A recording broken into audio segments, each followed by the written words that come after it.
आलभेत, ये बात तो ठीक है, लेकिन आलभेत का अर्थ काटना थोड़ी होता है। आलभेत का अर्थ होता है स्पर्श करना। कोई भी यज्ञ करो, उस यज्ञ में पशु का आलबन करो, यानी घोड़े और बकरों का आलबन करो। घोड़े और बकरे को स्पर्श करो।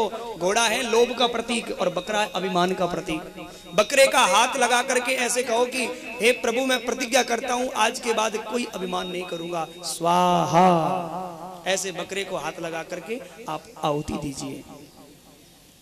घोड़ा लोभ का प्रतीक है।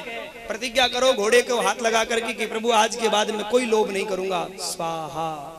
ये है बलि। बलि का मतलब ये नहीं बकरा खड़ा है उसको काटा और चढ़ा दिया, ये जीव हत्या है और जीव हत्या का फल केवल नरक है।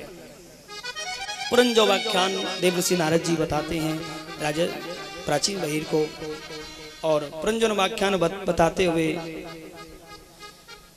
एक ही बात कहते हैं कि कोई भी यज्ञ हो,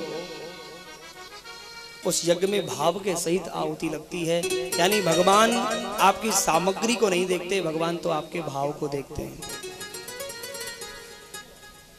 महाराज प्राचीन वही राजा का वंश आगे नहीं चला। उसके बाद सुखदेव जी कहते हैं कि उत्तानपाद के जो छोटे भाई हैं प्रियव्रत, उनका वंश आगे बढ़ा है।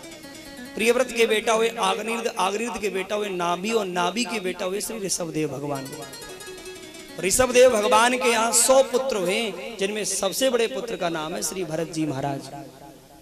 भरत राजा बने, सुंदर राज्य संभाला, लेकिन जब जंगल में जाकर के अपने पुत्र सुमति को राजगद्दी देकर के भजन करने लगे तो वह गंगा के किनारे बैठे हुए थे। आहा, माँ गंगा के किनारे बैठ करके और भगवान का भजन कर रहे थे। सज्जनों, उसी नदी में एक जानवर आ गया और वो जानवर आकर के पानी पीने लगा, और वो जानवर था मृग। उस मृग के पेट में बालक था, वो पानी पी रही थी, तो किसी सिंह ने जोर से दहाड़ लगाई, और ऐसी दहाड़ लगाई महाराज, ऐसी दहाड़ लगाई कि वो मृगी घबरा गई। उसने सोचा ये सिंह मुझे खा जाएगा, इसलिए मुझे झट इसमें कूद जाना चाहिए, और वो गर्भवती मृगी नदी में कूद पड़ी। और जो ही वो नदी में कूदी तो जल्दी जल्दी नदी को पार करने लगी, तो पेट में जो बालक था वो नदी में ही जन्म ले गया। समय से पहले उस बालक ने जन्म ले लिया, इसलिए मृगी तो मर गई और वो बालक बहता हुआ आगे जाने लगा। इसी दृश्य को देख रहे थे श्री भरत जी महाराज। भरत जी तुरंत अपनी पर्णकुटी से दौड़े, नदी में कूद पड़े और कूद करके उस बालक को बचाया। देखा तो वो बालक जीवित है, माँ तो मर गई। सोचा अरे राम, कितना सुंदर बालक है, पर इसकी माँ चली गई है इसे छोड़ करके, अब इसका लालन पालन कौन करेगा, कौन इसकी रक्षा करेगा, कौन देखभाल करेगा। तो महाराज ये भाव लाए कि चलो इसकी रक्षा मैं ही कर देता हूँ, मैं इसका लालन पालन करूँ जब तक ये बड़ा ना हो जाए। तो उसका लालन पालन करने लगे, और ऐसा लालन पालन करने लगे महाराज, ऐसा मन रम गया उसमें कि आए थे हरि भजन को और ओटन लगे कपास।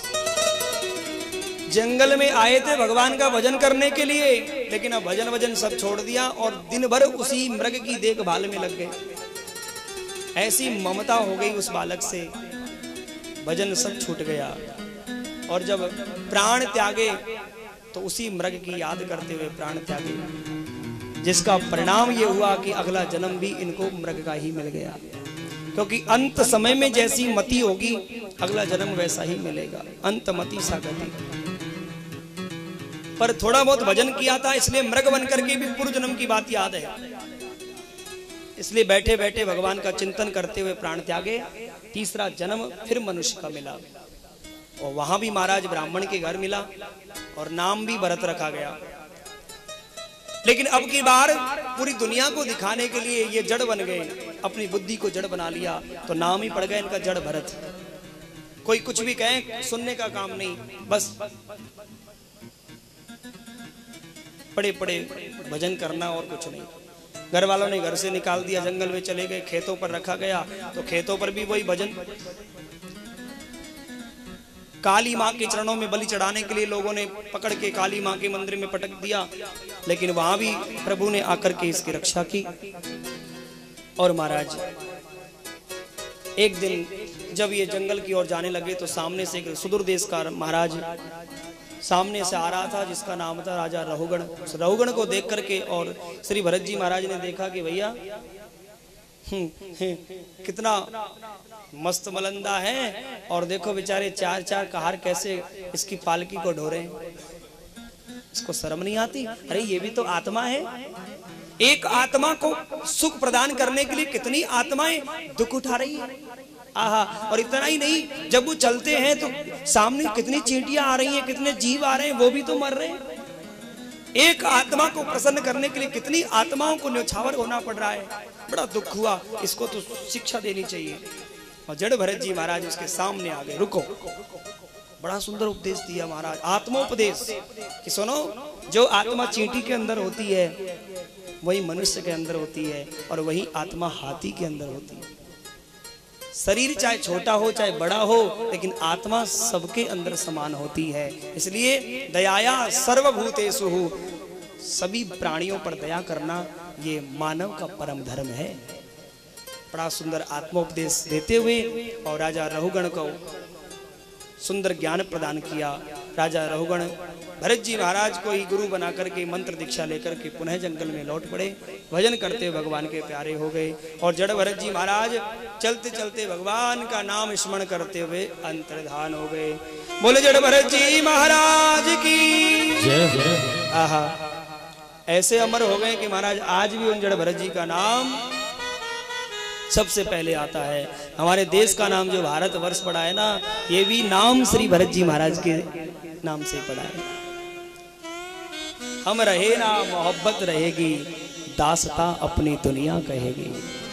हमें तो रहना ही नहीं है, इस शरीर तो मिट जाना है, लेकिन ऐसा काम कर जाओ जो लोग हमारी दास्ता वो यहाँ भी गाए, यहाँ भी गाए और वहां भी गाए, ऐसा काम कर जाओ। भैया सुखदेव महामुनि खगोल भूगोल का वर्णन करते हैं, और खगोल भूगोल का वर्णन करते हुए चारों आश्रम चारों वर्णों का वर्णन करते हुए अंत में बताते हैं कि परीक्षित और क्या सुनना चाहते हैं। परीक्षित